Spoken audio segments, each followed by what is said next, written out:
In this video, I'll show you how to move WordPress from local server to live website. Let's get started. In order to do that, you first need to head over and install plugin. So scroll down right here on your left sidebar until you can see this option for plugins. Click on this add new plugin right here, and then once you have done that, it will show you to the plugin store of WordPress right here.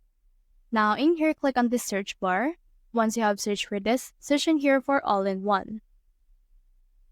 Now this will search for this, and then you should be able to see some search results. So you should look right here for all-in-one WP integration. So in here, you can see this right here. So click on this. And then once you have done that, you can click on this install and activate. Once you have done that, it will install this particular plugin. So as you can see, it's been installed. So what you can do is you can head back right here to your WordPress, and then you should be able to appear right here. So here's your all-in-one WP migration. So what you can do is you can head over and first export it. Click on this export right here, and then it will direct you to that particular page. Now in here, you can actually click on this right here in order to add some things that you want to actually export. So for this one, let's try to export our particular site. Or you can also export advanced options right here like protect backups and all of these things you have as well. So we can click on this export right here, and you can choose which file you want to export it into.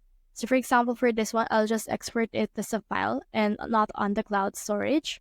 Then as you can see, it's preferring to export, and then this will allow me to download my site on my local file.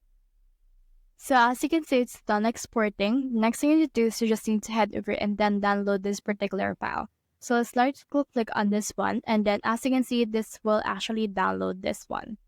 So once you're done downloading that, next thing you need to do is scroll down again, and then in here you can see the import option. So click on this import option, and then once you have done that, you should be able to see this import option.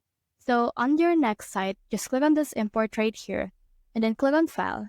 And then from in here, just locate the file that you actually have on this one, that you actually downloaded right here. So once you have downloaded that, you can head over and then select the file and then import it from in here. So that's the whole process. If you have found this video helpful, simply leave a like or subscribe because it helps me reach more people. See you soon.